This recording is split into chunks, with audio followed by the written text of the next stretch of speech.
L'existence d'un rayonnement énergétique ou psychique, historiquement conceptualisé sous le terme de aura, constitue un phénomène documenté à travers les âges et les civilisations. Dans l'Égypte antique, cette émanation était désignée par le concept de Ka, une force invisible enveloppant l'individu et attestant de sa vitalité spirituelle et intérieure. En Inde, la tradition védique et yogique la identifiait comme le prana, le souffle vital perméant toute chose. Au sein de la pensée chrétienne primitive, certaines manifestations de cette présence étaient associées à la grâce divine ou à l'onction spirituelle. Carl Gustav Jung, fondateur de la psychologie analytique, n'a jamais utilisé le terme ésotérique d'aura pour décrire ce phénomène. Il l'a en revanche théorisé comme l'expression tangible et vivante de l'inconscient individuel et collectif parvenu à un stade d'intégration avancée. Il s'agit d'une émanation silencieuse, d'une densité psychique qui influence l'environnement immédiat et suscite des réactions souvent inexplicables chez les observateurs extérieurs. Cette réalité phénoménologique a été largement marginalisée, voire rejetée par les paradigmes des sociétés modernes et matérialistes. La raison de ce rejet réside dans le fait que cette énergie échappe aux grilles de lecture rationnelle. Elle ne se mesure pas avec des instruments conventionnels, ne se contrôle pas par la seule volonté consciente et ne peut être réduite à une marchandise. Pourtant, son existence demeure indéniable.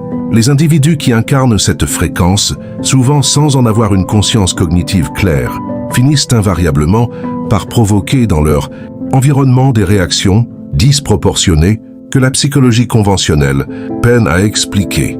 Il est fréquent d'observer qu'une simple présence suffit à perturber des dynamiques sociales établies. Sans qu'aucune parole ne soit prononcée, sans qu'aucune action ne soit entreprise, des tensions émergent, des silences s'installent et des jugements infondés se cristallisent. Ce qui est rejeté n'est pas la personne en tant que telle, mais la fréquence vibratoire qu'elle émet. Cette émanation agit sur des strates de la psyché que la majorité des individus ne comprennent pas intellectuellement, mais qu'ils ressentent viscéralement, et parfois avec une grande violence. Dans un environnement social qui privilégie souvent l'illusion, la conformité et les masques, ceux qui rayonnent d'une authenticité profonde deviennent rapidement perçus comme des anomalies, voire des menaces. 10 manifestations caractéristiques permettent d'identifier la présence de cette intensité psychique particulière, souvent ignorée de celui-là même qui la porte. Première manifestation, la perturbation par la seule présence. Lorsqu'un individu doté d'une forte intégration psychique pénètre dans un espace, une modification imperceptible mais réelle de l'atmosphère se produit. Il ne s'agit ni de paranoïa, ni d'une simple impression subjective, mais d'une donnée somatique que les systèmes nerveux des personnes environnantes perçoivent avant même que le cortex préfrontal ne puisse l'analyser. Les regards se réajustent, les tonalités vocales se modifient et des postures défensives apparaissent. Certaines personnes se taisent abruptement, tandis que d'autres manifestent une nervosité palpable, devenant brusque ou sur la défensive. Cette réaction s'explique par le fait que cette présence n'opère pas selon les codes sociaux habituels. Elle ne cherche ni à séduire, ni à manipuler, ni à s'intégrer par le conformisme. Elle se contente d'être dans un état d'authenticité intacte, dans un tissu social largement tissé de faux semblants et de rôles prédéfinis. Cette absence d'artifice crée un malaise profond. L'énergie de cet individu agit comme un miroir impitoyable. Elle ne flatte pas les égos, elle les confronte. Elle ne berce pas les illusions, elle les expose. Pour ceux qui vivent dans l'agitation mentale ou qui se définissent par le bruit et l'apparence, ce calme inébranlable est perçu comme une agression passive. Ce regard qui ne fuit pas et qui ne juge pas devient insoutenable pour ceux qui passent leur existence à éviter leur propre reflet intérieur. Deuxième manifestation, la révélation des vulnérabilités suivie de l'évitement. Il est courant que des individus, sans y être invités, se confient à cette personne, révélant des blessures profondes, des secrets douloureux ou des pensées inavouées. La fréquence énergétique émise par ce sujet agit comme un contenant psychique sécurisant. Elle ne juge pas, n'interrompt pas et n'impose aucune solution hâtive. Elle offre un espace où l'autre peut exister dans sa vérité nue, ce qui a pour effet de faire tomber les mécanismes de défense habituels, communément appelés persona dans la terminologie jungienne. Cependant, cette dynamique comporte un piège psychologique majeur. Ce qui apporte un soulagement cathartique dans l'instant peut devenir, psychologiquement, insupportable une fois la crise passée. Une fois la vulnérabilité exposée, l'interlocuteur prend conscience de sa propre nudité émotionnelle. Incapable de soutenir cette exposition prolongée, il peut développer un mécanisme de fuite. Le rejet et la distance soudaine, voire l'hostilité qui s'ensuivent, ne sont pas dirigés contre la personne qui a écouté, mais contre le souvenir de la vulnérabilité qu'elle a witnessed. L'individu intégré devient le témoin involontaire d'un état que l'autre souhaiterait refouler. Ta présence rappelle à l'autre le moment où il s'est vu sans filtre. Cette dynamique n'est pas un échec relationnel, mais la manifestation d'un processus énergétique.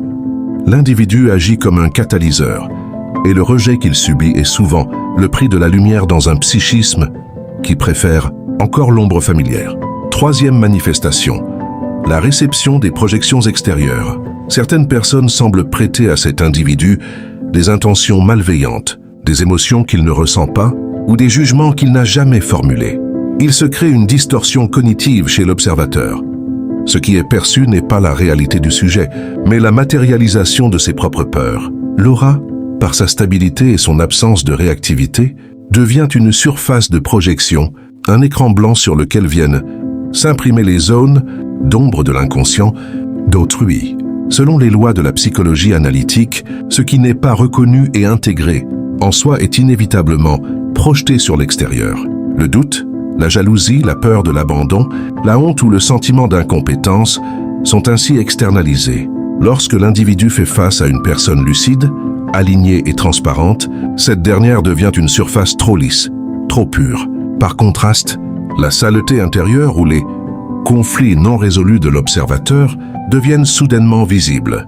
L'injustice de cette situation réside dans le fait que l'individu intégré est attaqué non pas pour ce qu'il est, mais parce qu'il sert de révélateur à l'ombre de l'autre. Le rejet, la méfiance ou les accusations sont des tentatives désespérées de l'ego pour faire taire la résonance inconfortable que cette présence provoque.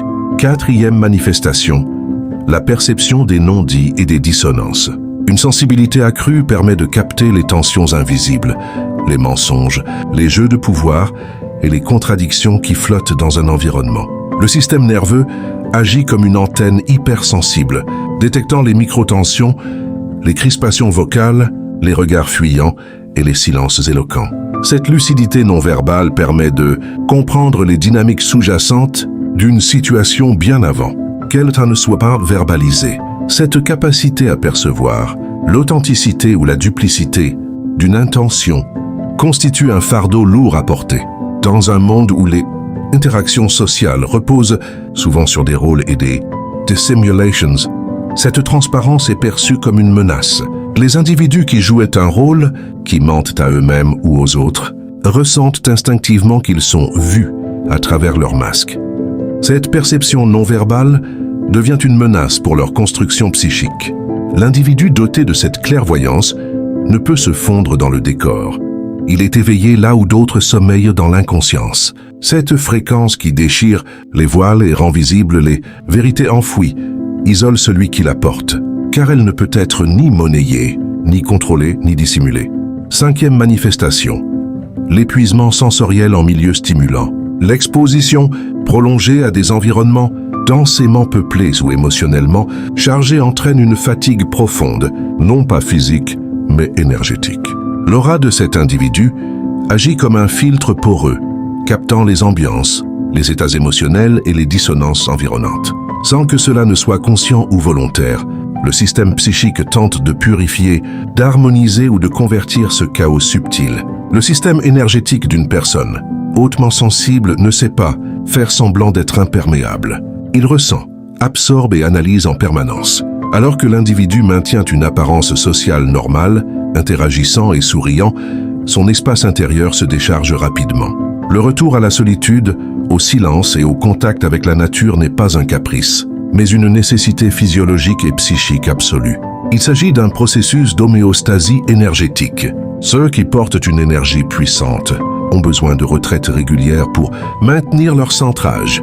Ce n'est pas un repli sur soi ou de la socialité, mais une stratégie de survie intérieure, indispensable pour éviter la déconnexion et l'irritabilité chronique. 6e manifestation, le rejet de l'artifice social. L'incapacité à participer aux jeux sociaux superficiels, aux conversations creuses ou aux mensonges polis est une caractéristique fondamentale. Le corps et l'esprit rejettent l'artifice. Face à des discours vides, des sourires forcés ou des relations purement transactionnelles, une résistance silencieuse mais ferme s'installe.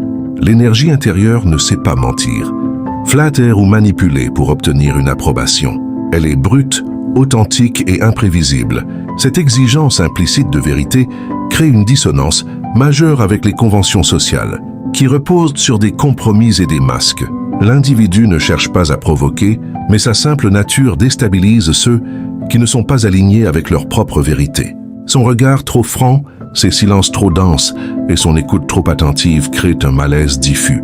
Il incarne une pression silencieuse qui pousse à la cohérence. Ceux qui vivent dans la dissonance cognitive ne peuvent tolérer cette présence prolongée, car elle les force, malgré eux, à confronter leur propre manque d'authenticité. 7e manifestation, l'incompréhension chronique. Il existe un décalage sémantique et vibratoire constant entre ce qui est ressenti intérieurement et la manière dont le message est perçu par l'environnement.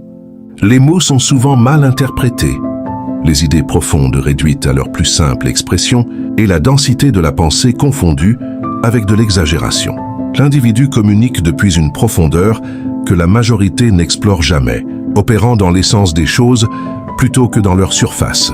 Alors que le monde conventionnel valorise la légèreté, la rapidité et le consensus superficiel, cette présence apporte du silence, de la densité et du sens. Ce décalage engendre un sentiment d'isolement existentiel, même au sein d'une foule. L'individu est en avance sur la conversation, percevant les implications lointaines que les autres refusent encore de voir. Cette lucidité crée une barrière invisible. Il ne s'agit pas d'une complication volontaire, mais de l'utilisation d'un langage différent, celui de la conscience éveillée et de l'ombre intégrée. Ce langage n'étant pas universel, il isole et place le sujet en marge des dynamiques collectives ordinaires. 8e manifestation, l'effet catalyseur sur l'entourage. Sans aucune intention de convaincre, d'enseigner ou de modifier le comportement d'autrui, la simple présence de cette énergie agit comme un catalyseur de transformation. Les individus qui croisent cette route commencent inexplicablement à remettre en question leur choix de vie, à réévaluer leurs priorités et à abandonner ce qui ne leur correspond plus. Cette dynamique est souvent mal accueillie. Certains ressentent de la gratitude, mais beaucoup développent de l'hostilité, associant l'individu au moment charnière et douloureux où leur stagnation a été brisée. L'aura déclenche des remous, là où régnait l'inertie. Elle réveille des urgences intérieures, que l'autre n'était pas prêt à affronter. L'individu devient ainsi l'élément déclencheur de crises existentielles, ce qui lui vaut d'être perçu comme un trouble fait, un intrus ou un facteur de déséquilibre. Ce pouvoir silencieux n'apporte pas de reconnaissance, mais souvent des ruptures. Il force le mouvement et révèle la liberté. Or, la liberté exige une responsabilité que beaucoup préfèrent fuir en attaquant le messager. 9e manifestation, la génération d'une crainte irrationnelle. Une énergie stable et alignée effraie profondément ceux qui maintiennent des équilibres fragiles ou qui vivent dans l'illusion. Sans avoir élevé la voix ni provoqué qui que ce soit, l'individu peut susciter une crispation, une retenue ou une hostilité soudaine. Sa présence impose une intensité que les structures psychiques rigides ne savent pas accueillir. Cette lumière intérieure dérange, car elle éclaire ce que les autres préfèrent garder dans l'ombre. Elle rappelle l'existence d'une manière d'être plus libre, plus lucide et plus souveraine, pour ceux qui sont enchaînés à leurs propres illusions ou à leurs dépendances affectives. Cette liberté est perçue comme une menace existentielle. Ils peuvent alors diaboliser l'individu, inventer des raisons de l'éviter, ou le qualifier de manipulateur ou de dangereux. Cette peur irrationnelle ne vient pas de l'individu lui-même, mais de l'inconscient de l'observateur, qui craint l'effritement de ses propres défenses. et la chute de son masque social. 10e manifestation. L'accès à des savoirs intuitifs et archétypaux. Une connexion profonde à l'inconscient collectif permet d'accéder à des compréhensions de la psyché humaine, des blocages émotionnels et des dynamiques relationnelles sans aucun apprentissage formel ou académique. L'individu devine les mouvements intérieurs, pose les questions exactes au moment précis et formule des vérités qui échappent à des années de théorie conventionnelle. Ses intuitions, ses visions claires et ses ressentis inexplicables proviennent d'un espace qui dépasse l'intellect. Jung décrivait cet espace comme l'inconscient collectif, une mémoire partagée où dorment les archétypes, les vérités anciennes et les sagesses oubliées de l'humanité. L'énergie de l'individu plonge dans cet espace et en remonte des éclairs de compréhension. Cependant, dans une société fondée sur la vérification empirique, le diplôme et l'autorité extérieure, ce type de connaissance noétique est perçu comme une menace ou une étrangeté. L'individu apprend souvent à taire cette sagesse innée pour éviter le rejet social, préférant rester discret face à une perception qui dépasse les limites du visible et du rationnel. Les mécanismes psychologiques et existentiels sous-jacents. Les phénomènes décrits ne sont pas de simples coïncidences ou des anomalies sociales. Ils sont la conséquence de l'activation de lois psychiques invisibles, de principes existentiels et spirituels que la conscience ordinaire ignore, mais que cette énergie particulière active inévitablement. Le dérangement provoqué n'est pas le fruit d'une action, mais la conséquence directe d'un état d'être. La confrontation avec l'ombre, toute personnalité humaine possède une part inconsciente que Jung a nommée l'ombre. Celle-ci regroupe les blessures non résolues, les instincts refoulés, les vérités non assumées et les émotions interdites par le moralisme social. L'ombre est ce que l'ego refuse de regarder. Lorsqu'un individu arrive avec une aura claire, stable et vibrante, il éclaire involontairement cette ombre environnante. Il agit comme un révélateur photographique. Cette lumière fait monter à la surface les tensions et les mensonges enfouis. Parce que l'ombre déteste être vue, elle réagit par des mécanismes archaïques de défense. Elle fuit, elle attaque, elle rejette. L'hostilité rencontrée n'est pas rationnelle. C'est une réaction primitive de protection de l'identité face à la déstabilisation. Plus l'individu est aligné, plus l'ombre en face devient agressive, car il n'a pas accepté le compromis du mensonge, le conflit entre authenticité et conformité. Le monde social fonctionne grâce à un contrat tacite basé sur les masques, les rôles, les hiérarchies et les mensonges polis. L'aura de l'individu intégré refuse ces compromis. Elle ne se plie pas aux conventions, non par rébellion consciente, mais par incapacité structurelle à vibrer sur la fréquence de l'artifice. Cette authenticité agit comme un poison pour un système basé sur la conformité. Elle dérange car elle met à nu l'artifice ambiant. Ceux qui ont construit leur identité sociale uniquement sur l'image ne supportent pas de croiser quelqu'un qui incarne l'être. L'individu devient l'anomalie, l'élément instable, la faille dans la mise en scène collective. Sa vérité met en danger les mensonges nécessaires à la survie du groupe, les limites de l'ego face à l'indicible. L'ego a pour fonction de comprendre, de contrôler et de classer le réel dans des catégories connues. Or, cette énergie fluide, multiple, sauvage et intuitive, échappe à toute catégorisation. Elle dépasse la logique binaire. Cette impossibilité de saisir, de dominer ou d'enfermer l'individu dans un rôle prédéfini plonge l'ego de l'observateur dans un état d'alerte et d'insécurité.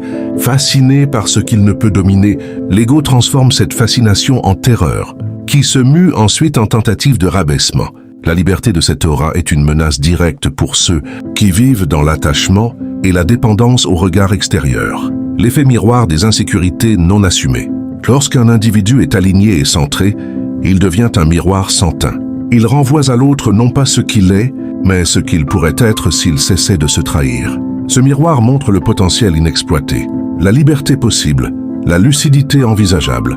Face à ce rappel de leur propre compromission et de leur médiocrité consentie, beaucoup préfèrent attaquer le miroir plutôt que d'affronter leur propre stagnation. Le rejet, le mépris et le jugement ne sont que des manifestations de la peur de devoir grandir. L'individu n'est pas haï pour ses défauts, mais pour sa lumière qui expose l'obscurité non assumée d'autrui. L'activation des mémoires collectives L'individu ne dérange pas seulement les égos individuels, il entre en résonance avec l'inconscient collectif de l'humanité. Celui-ci porte les couches de traumatisme, les schémas de contrôle et les blessures répétées des générations passées. Une aura pure et intense vient heurter cette mémoire lourde. Elle réveille les douleurs enfouies et brise les chaînes invisibles. L'individu représente ce que les structures ont tenté de taire. La liberté intérieure, la souveraineté, la clairvoyance. Il est perçu comme dangereux, car il réactive, par sa seule existence, des mémoires collectives de persécution, d'exclusion et de violence envers ceux qui osent l'indépendance spirituelle. Il est le souvenir vivant de ce qui ne peut plus être refoulé. Sound, le vertige existentiel. Enfin, cette énergie interroge silencieusement le sens même de l'existence. Sans prononcer un mot sur la spiritualité ou la philosophie, la posture, le regard et la vibration de l'individu obligeant l'observateur à se confronter à ses propres choix de vie. Pourquoi continuer ce chemin qui vide l'âme? Pourquoi rester dans des relations stériles? Cette présence réveille un vertige existentiel, une faille dans le déni. Le rejet qui s'ensuit n'est pas dû à une toxicité, mais à l'excès de vitalité de l'individu. Il rappelle que l'âme existe, que le mensonge a un prix et que la vérité finit toujours par émerger. Cette simple présence suffit à bouleverser des équilibres construits sur l'oubli de soi.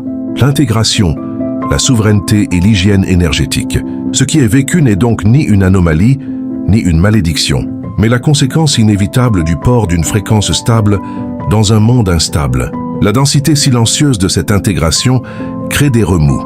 La tâche qui se présente alors n'est plus de fuir cette lumière, ni de chercher à l'atténuer pour rassurer les environnements fragiles, mais de l'assumer pleinement et de la transformer en puissance paisible. La première étape de cette intégration consiste à abandonner toute justification. Il n'est plus nécessaire d'expliquer son calme, son regard ou sa façon d'être. La période de la suradaptation et du rabaissement de soi doit prendre fin. L'individu n'est pas responsable des réactions émotionnelles, des malaises ou des rejets que sa présence déclenche chez autrui. Il ne peut ni ne doit se rendre plus petit pour que les autres se sentent plus grands, ni éteindre sa propre lumière pour rassurer ceux qui préfèrent l'obscurité. Il s'agit d'apprendre à laisser les autres gérer leurs propres projections tout en maintenant un ancrage inébranlable dans sa propre vérité. La validation externe doit être définitivement remplacée par la cohérence interne. La seconde étape requiert de transformer cette sensibilité en une intelligence maîtrisée. L'aura capte en permanence les non-dits, les tensions et les émotions latentes. Si cette énergie n'est pas canalisée, elle consume celui qui la porte. Il est impératif de comprendre que le système nerveux agit comme un capteur à haute fréquence et qu'à ce niveau de perception, le monde devient bruyant, chaotique et lourd. La mise en place de rituels de déchargement et d'espaces de purification n'est pas un luxe, mais une nécessité vitale. Le contact avec la nature, le silence absolu, la solitude choisie et le repos profond sont les outils qui permettent de rétablir l'homéostasie énergétique. Il s'agit de créer des frontières psychiques imperméables aux dissonances extérieures, tout en restant ouvert à sa propre sagesse intérieure.